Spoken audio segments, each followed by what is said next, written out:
Wow, karibu sana ndugu Kingi. Tumpigie spika wetu wa Senate makofi. Karibu spika.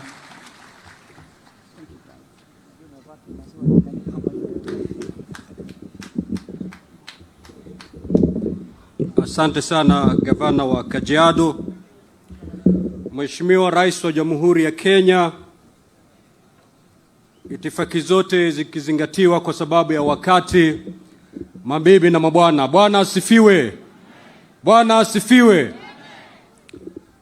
Rais wetu, kama ujuavyo, kulingana na ule wadhifa wangu ndani ya serikali, na pia nikizingatia kwamba tuko katika pahala patakatifu, singependa kuzungumza siasa. Nataka nizungumze mambo ya chakula cha kiroho, manake hapa tuko kwa madhehebu. Mheshimiwa Rais, katika kitabu cha Yohana wa kwanza 4:16 inatuambia kwamba Mungu ni upendo, na mwenye upendo Mungu yuko ndani yake. Mwenye upendo anaishi ndani ya Mungu, na pia Mungu yuko ndani yake. Mabishop, kosea mtanambia, lakini mimi pia husoma Biblia. Kwa hivyo naonyesha wazi kwamba upendo ni kitu muhimu sana. Na sisi kama Wakristo, ikiwa kweli tuna upendo ndani yetu, upendo ule utajulikana kulingana na vile tunavyoishi na majirani zetu. Haiwezekani kwamba nyumbani kwako kumejaa chakula na jirani yako anakufa njaa. Haiwezekani kwamba Mungu alikuajalia una utajiri, una shati 4 na jirani yako anatetemeka na baridi kwa sababu hana hata shati moja. Na ndio maana katika kitabu cha Waebrania 16 mstari wa 16, Waebrania 13 mstari wa 16 unasema kwamba usisahau kutengeneza wema, kufanya wema, na pia kugawanya kile kichache Mwenyezi Mungu amekupa na mwenzako. Manako ikifanya hivyo, matendo yako yatampendeza Mungu. Hayo si maneno yangu, ni maandiko matakatifu. Lazima sisi kama binadamu tujifunze kugawanya kile Mwenyezi Mungu ametupa na wale ambao hawana bahati ya kuwa na kile ambacho tuko nacho.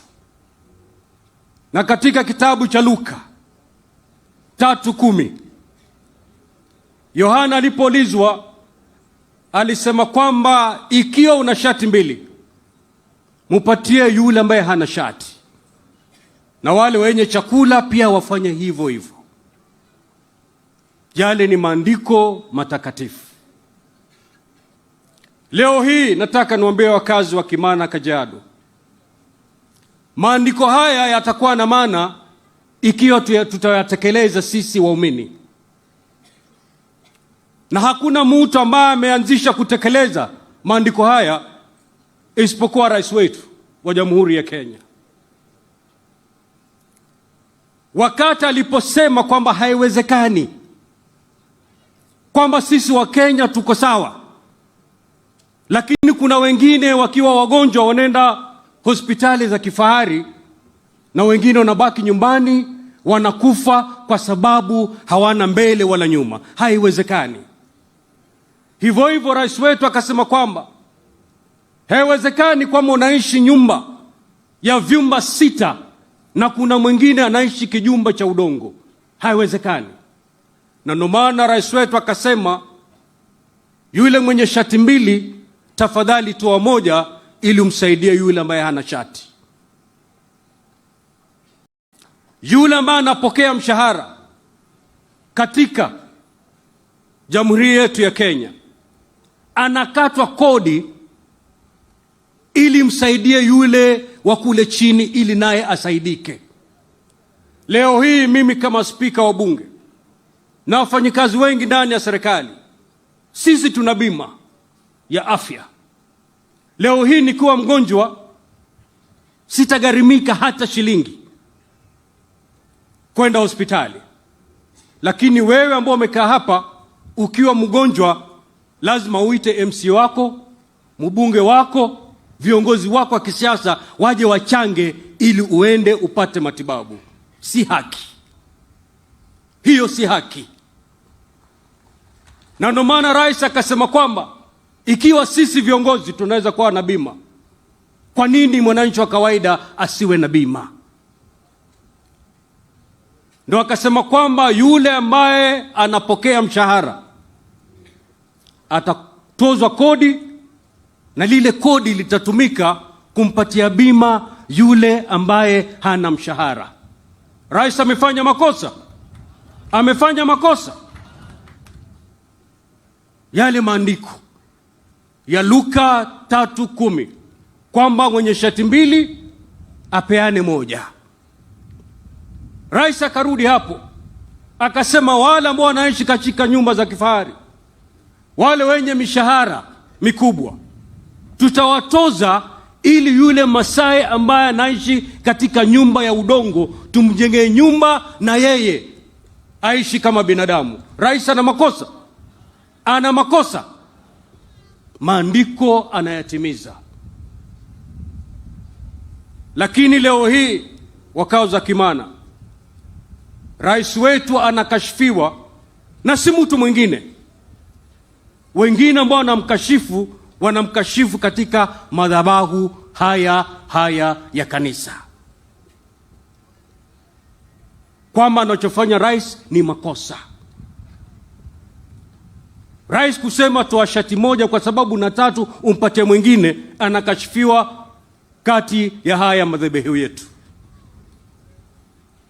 Mimi huangalia vile mambo yanafanyika na nikakumbuka kitabu cha Mathayo 7:21 ambacho kinasema si wote ambao wanaita jina la Mungu kwamba watahifadhi ufalme wa Mungu, lakini ni wale ambao wanatimiza mapenzi yake. Na siku ya kiyama maandiko yanatuambia wale ambao wanamkashifu kutekeleza maandiko ambayo yako katika Biblia, watasema kwamba mimi nilikuwa bishop, mimi nilikuwa nabii, mimi nilifanya mengi. Lakini Yesu atawaangalia aseme nyinyi siwajui. Mimi siombi, but I won't be shocked.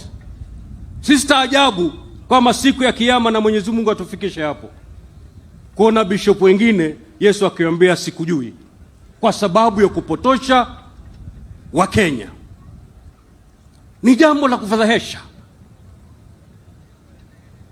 kwamba rais yuko mbio kuhakikisha kwamba Wakenya tuko sawa. Tajiri maskini sote tuwe na bima, tajiri maskini sote tuwe na nyumba. Lakini anapingwa na anatimiza maandiko katika Biblia. Mambo ya matibabu leo hii, kama vile ushuhuda tumeupata hapa, ukiwa ni mgonjwa na inahitajika kulipa mamilioni katika ile ruwaza ama ile program rais amekuja nayo, hutatoa hata ndururu. Utagharimiwa na serikali kupitia ile program rais ambaye ametuletea. Lakini nataka niwaambie hivi, nyinyi ni Wamasai na ni wafugaji, si ndio? Unaweza fanya bidii ukapeleka ng'ombe kule zizini, lakini ng'ombe kunywa maji ni hiari yake, si ndio?